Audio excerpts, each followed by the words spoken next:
I am now disturbed again as we move on by the increasing nature and the increasing rates of female genital mutilation, what we are calling FGM, among girls in my community. My community, being Kuria, has had FGM for quite some time, and we have seen even the president commit to ending FGM. Last year, 2019, when we had the international conference on the ICPD in Nairobi, the President Uhuru Kenyatta really pledged to address issues of harmful cultural practices. One of it is female genital mutilation. And I want to really urge the President, I want to urge the Ministry of Interior, I want to urge the structure to really tackle the issue of female genital mutilation. I come from a community that is practicing female genital mutilation, and I'm so perturbed and disturbed that even as schools are opening, you will see girls still hiding. Girls are completely, being cut in Kuria, in the entire Kuria land. And it is really not fair. It is, yes, a culture.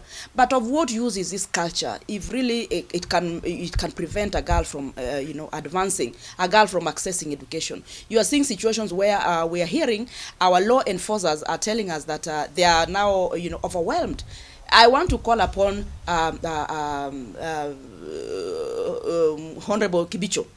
I want the CS to basically look at the issue of FGM, and there's no way we can hear our law enforcers, the OCPD, and and everybody talking about the issues of police and law enforcers being, overwhelmed by FGM. I know the government has structures. We want to address the issue of female genital mutilation together.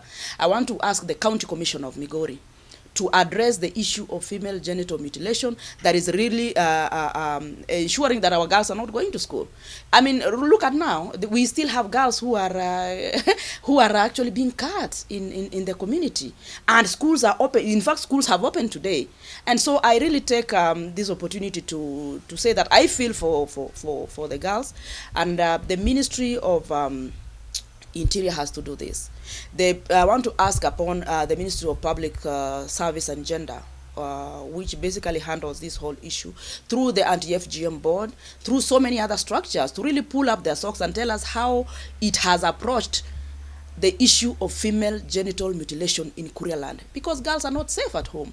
And for me, from where I sit, I have done this work for quite a long time. I am going to Parliament to actually present my own statement and my own question to the to the Ministry of Gender, Public Service, to ask how then has Gender and Social Service addressed the issue of female genital mutilation. What exactly are the challenges? Because we are not seeing persons who are persecuted.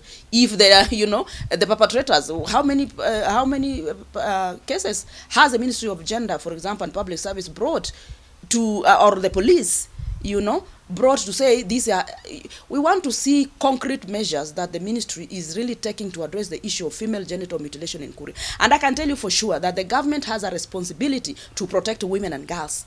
The government has a responsibility through the various channels that it has until the chiefs to be able to protect women and girls. We have so many laws that we have in this country that protect the girl child.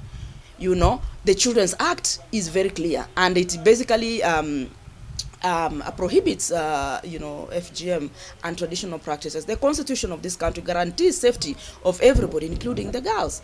And so, for me, I want to say that as a government, the government must look at this land that is Kuria land and the Isibania border and protect and save the girls and women of Kuria.